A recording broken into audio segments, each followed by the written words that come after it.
this war was started so that Biden could remain president. That is what's happening. Four-time president. So how did Biden manufacture Putin sending tanks into Ukraine? That's a good question. That is a very good question. And that, of course, was a snippet of Jordan Klepper's new special for The Daily Show. And he's here now to tell us much more about it.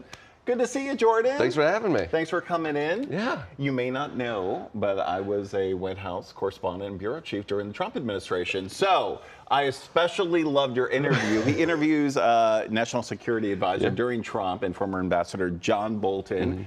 And first of all, I can't believe he sat down with you. I'm glad he did, and you got some good answers. We did. I mean, I think what is so interesting about this special, we were looking at how the GOP has shifted from a party that sort of defined itself around being anti-Russia or being strong in the face of Russian threats to one that embraces Putin. We were out on the road in Green Bay, Wisconsin, and a lady was talking about how she watched Vladimir Putin shirtless videos for fun. Like they were cat videos. And so I think it creates strange bedfellows that suddenly the Prime Minister of Estonia is on the same side as somebody like John Bolton. And he thought, you know, this is not the Republican Party he grew up in, and he kind of wanted to get the word out. So it was really interesting to kind of talk to him about this shift that we've noticed. You know, it's so interesting, and what I love about your work is there's so much comedy there, right? Because there's so much irony in politics to begin with. But there's so much seriousness and some serious points there, because this is a dramatic shift from the Republican Party of Ronald Reagan, who saw the end of the Soviet Union, to now where Republicans seem to be embracing Putin. So many people in your specials saying that they think Russia is a better place than America. Yeah. I mean, it's not hard to find hypocrisy in America. We grow it. I think we created it. That and jazz, that's sort of American traditions.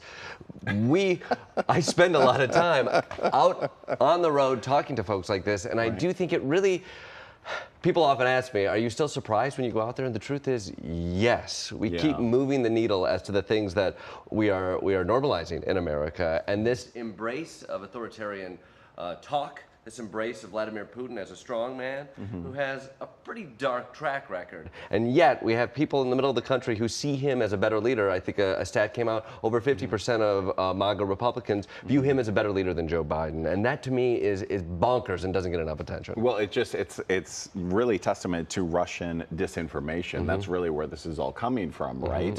And you had one gentleman that said that why can't we be more like Moscow with better transit and a better quality of life? Everyone seems so safe and happy. And then you point out the murder rate is double in Moscow. Yeah.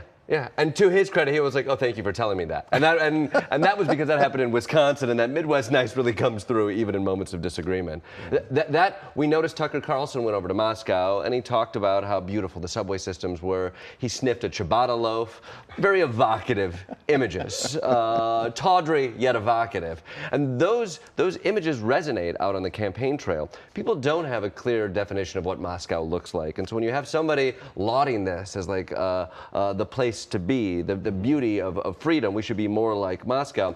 What they don't tell you is what they leave out, of what modern Russia looks like. And I think, quite frankly, that is not articulate on the far right networks or Tucker Carlson special, and you see it, the effect that it has out in the real world. What do you really enjoy most about doing this? I've always wanted to ask you this. Is it just the comedy? Is it just the shock? Or do you really feel like I think you're making a huge difference actually by reaching regular people all the time in a subtle way?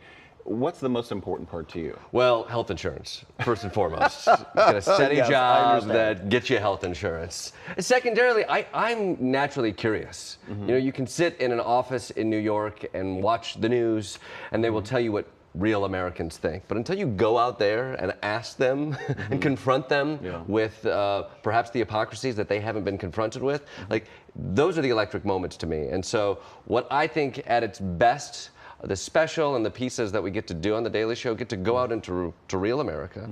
It gets to have conversations with people who are living in bubbles who perhaps are not confronted with some of the ideas that are floating around on news networks or even on other sides of the aisle. And I think that is what becomes revelatory about some of these pieces. All right, Jordan. And the special right now is on YouTube, and it's called Moscow Tools. And it's part of your segment called Jordan Klepper Fingers the Pulse. Okay. On The Daily Show with Jon Stewart, Jordan Klepper, Michael Acosta, Ronnie Chang, and Desi Lydic. So it's if you Google any of those things, I'm sure you'll find it.